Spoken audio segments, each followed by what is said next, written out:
మాజీ మంత్రి అంబటి రాంబాబు మీడియాతో మాట్లాడుతున్నారు. లైవ్ లో చూద్దాం. దానితో పాటు సెన్సేషనల్ గా మనం చూస్తున్నాం, యూట్యూబ్ లో ఏది చూసినా 2-3 రోజులు అదే వస్తుంది. ప్రశ్నారావణ్ అరెస్ట్, విడుదల. ప్రశ్నారావణ్ మళ్ళా అరెస్ట్, మళ్ళా విడుదల. ఆగిందా? ఆగల. మళ్ళా అరెస్ట్, మళ్ళా విడుదల. అందరూ తాగిందా? మూడోసారి కూడా ఆగల. నాలుగోసారి మళ్ళా అరెస్ట్, మళ్ళా విడుదల.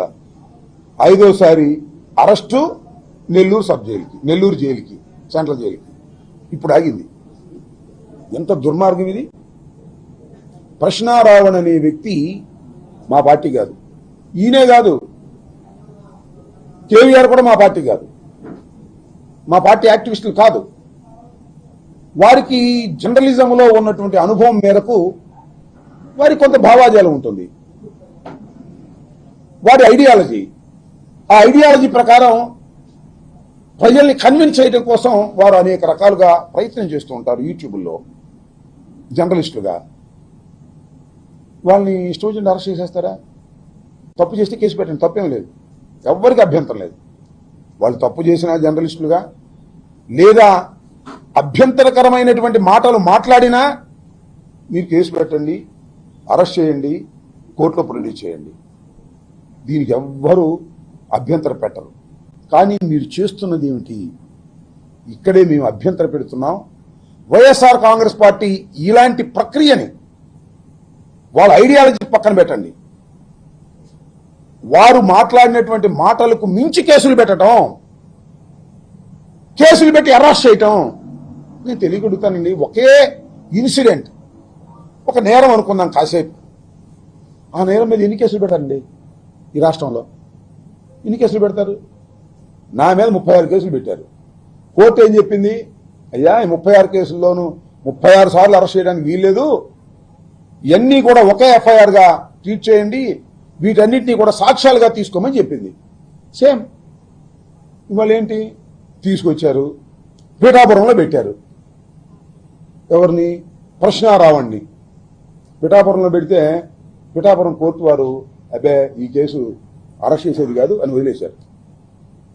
ఈ కోర్టు వదిలేసిద్దా, ఇంకో కోర్టుకు వెళ్దామని చెప్పేసి అదే కేసులో మళ్ళీ అరెస్ట్ చేశారు. తీసుకెళ్లి సత్వరంలో అరెస్ట్ చేశారు, అక్కడ కోర్టులో పెట్టారు. వాళ్ళు కూడా అన్నారు, అయ్యా ఈ కేసు ఏమీ లేదు, తీసేయి అన్నారు.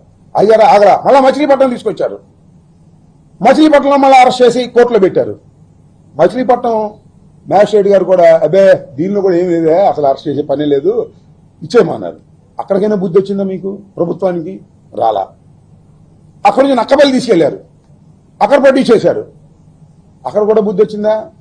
అక్కడ కూడా అబ్బే ఇది అరెస్ట్ చేసే కేసు కాదు, వదిలేయమన్నారు. అప్పుడు అసలు కేసే మార్చేశారు.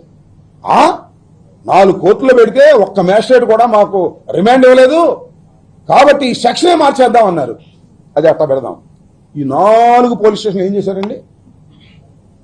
పోలీస్ స్టేషన్లో ముద్దాయిగా ఉన్నటువంటి రావణ్ణి దాడి చేసి కొట్టాలి, చంపాలని ప్రయత్నం చేస్తే ఎక్కడికి వెళ్తుంది ఈ రాష్ట్రం? ఎక్కడికి వెళ్తుంది ఈ ప్రజాస్వామ్యం? ఎక్కడికి వెళ్తుందని అడుగుతా ఉన్నా. ఈ ధర్మమేనా, న్యాయమేనా? ఇలాంటి సమయంలో మేము కూర్చోవాలి మా పార్టీ కాదని? ఆయన మా పార్టీ కాదు, ఆయన ఒక యూట్యూబరు. ఇలాంటి అన్యాయం, అక్రమం కూటమి ప్రభుత్వం చేస్తుంటే వైఎస్ఆర్ కాంగ్రెస్ పార్టీ జగన్మోహన్ రెడ్డి గారు చేతులు కట్టు కూర్చోవాలని అడుగుతా ఉన్నా, నోరు మూసు కూర్చోవాలని అడుగుతా ఉన్నా. మా పార్టీ కాకపోయినా, మా భావాజాలం కాకపోయినా ఇది తప్పు అని చెప్పేటటువంటి ప్రయత్నం వైఎస్ఆర్ కాంగ్రెస్ పార్టీ చేస్తుంది. దీని మీద చాలా మంది రకరకాలుగా విమర్శించే వాళ్ళు విమర్శించవచ్చు, నేను కాదన్ను. కానీ వాస్తవాన్ని అర్థం చేసుకోండి. ఇవాళ సోషల్ మీడియా యాక్టివిస్టుల మీద దౌర్జన్యకాండ, చట్ట వ్యతిరేకమైన పద్ధతుల్లో ఈ ప్రభుత్వం పనిచేస్తున్నప్పుడు వైఎస్ఆర్ కాంగ్రెస్ పార్టీ కళ్ళు మూసుకొని చూస్తూ ఊరుకోదు. We will support the accused. ఎవరైతే అన్యాయంగా, అక్రమంగా ఉన్నారో వాళ్ళ మీద యాక్షన్ తీసుకునేటటువంటి కార్యక్రమం కూడా చేస్తామనేది కూడా మా ప్రయత్నం మేము చేస్తున్నాం. అంతేకాదు ఏమండి, చివరికి ఏం చేశారండి? ప్రశ్నారావణ్ణి, ఆయన పేరు ప్రశ్నారావణ్ గారు, వాస్తవంగా ఆయన పేరు బచ్చలకూరి జోసఫ్. ఆయన్ని ఈ 4 కోర్టుల్లో బెయిల్ ఇచ్చేసింది కాబట్టి అసలు సెక్షనే మార్చేద్దాం అన్నారు. ఏమి సెక్షన్ అది దుంపదేగా యుఏపిఏ అంట. అదేంటి? Unlawful activities prevention act. టెర్రరిస్టుల మీద పెట్టేటటువంటి కేసు పెట్టారు, టెర్రరిస్టుల మీద. ఇప్పుడు ఎక్కడ పోతాడు మ్యాజిస్ట్రేట్ గారు? ఇప్పుడు న్యాయస్థానం ఎట్ట వస్తుందో చూస్తాం అని న్యాయస్థానాన్ని సవాల్ చేశారు. న్యాయస్థానాన్ని. ఎందుకంటే ఈ యాక్ట్ పెడితే, ఈ సెక్షన్ పెడితే లోయర్ కోర్టు బెయిల్ ఇవ్వడానికి వీల్లేదు. అందువల్ల లోయర్ కోర్టుల మీదే ఛాలెంజ్ చేసే పద్ధతుల్లో ఇవాళ వక్రీకరించి ఒక తప్పుడు కేసు పెట్టారండి. తప్పుడు కేసు రావణ్ మీద. రావణ్ మా వాడు కాకపోవచ్చు, మా పార్టీ కాకపోవచ్చు. వాళ్ళ సతీమణి చెప్పింది మాకు ఏ పార్టీతో సంబంధం లేదు అని. ఇలాంటి తప్పుడు కేసు పెట్టి ఉగ్రవాదుల మీద పెట్టేటటువంటి కేసుని ఒక యూట్యూబర్ మీద మిమ్మల్ని ప్రశ్నిస్తున్నారనే ఉద్దేశంతో మీరు పెడితే మేము చూస్తూ ఊరుకోవాలా? వైఎస్ఆర్ కాంగ్రెస్ పార్టీ ఈ తప్పును తప్పు అనకూడదా? తప్పును తప్పు అంటాం.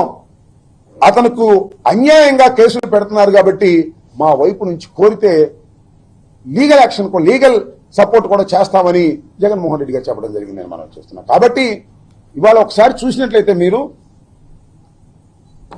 కేవీఆర్ మా పార్టీ కాదు, రావణ్ మా పార్టీ కాదు, చచ్చిపోయి బూడిదైపోయినటువంటి సాయికృష్ణ మా పార్టీ కాదండి. ఆయన జనసేన. అంతేకాదు పేరుపోగు కాంతి కుమార్ మా పార్టీ కాదండి, ఆత్మహత్య చేసుకున్నాడు. పోలీస్ హెరాస్మెంట్కి భరించలేక ఆత్మహత్య చేసుకున్నాడు. అతను మా పార్టీ కాదు, తెలుగుదేశం. తెలుగుదేశం రావాలి రావాలి రావాలి అని, చంద్రబాబు ముఖ్యమంత్రి కావాలి కావాలి అని దేశమంతా తిరిగాడు నాన్న. మా పార్టీ కాదు. ఇటు వదిలేస్తామా? మానవ హక్కులు అరించిపోతున్నప్పుడు, పోలీసు యంత్రాంగం దుష్ట ప్రయత్నం చేస్తున్నప్పుడు, ప్రభుత్వం చేతిలో కీలుబొమ్మల్లాగా పోలీసులు వ్యవహరించి ఏ కేసు పెడితే ఆ కేసు పెట్టేసే కార్యక్రమం చేస్తున్నప్పుడు, బాధితుల్ని ముద్దాయిలు చేస్తున్నప్పుడు వైఎస్ఆర్ కాంగ్రెస్ పార్టీ చూస్తూ ఊరుకోదు. వారికి రక్షణగా వస్తుంది. అతను తెలుగుదేశం కావచ్చు, అతను జనసేన కావచ్చు, అతను ఏ పార్టీకి చెందినవాడు కావచ్చు, ఒక అన్యాయ సమాజంలో జరుగుతున్నప్పుడు వెలుగెత్తి చాటవలసినటువంటి బాధ్యత 5 సంవత్సరాలు ఈ రాష్ట్రాన్ని పరిపాలించినటువంటి ఒక రాజకీయ పార్టీగా, 40% ఓట్ బ్యాంక్ కలిగినటువంటి రాజకీయ పార్టీగా, ఒక చైతన్యవంతమైన రాజకీయ పార్టీగా ఖచ్చితంగా ఈ తప్పుల్ని ఖండించడానికి ప్రయత్నం చేస్తుంది. ఇవాళ రావణ విషయంలో కూడా అన్యాయంగా, అక్రమంగా ఎక్సెస్ యాక్షన్ చేస్తున్నారు. కేసు పెట్టండి, తప్పులేదు. కేసు పెట్టండి, కోర్టు ప్రొడ్యూస్ చేయండి, బెయిల్ ఇచ్చేస్తే పంపించేయండి.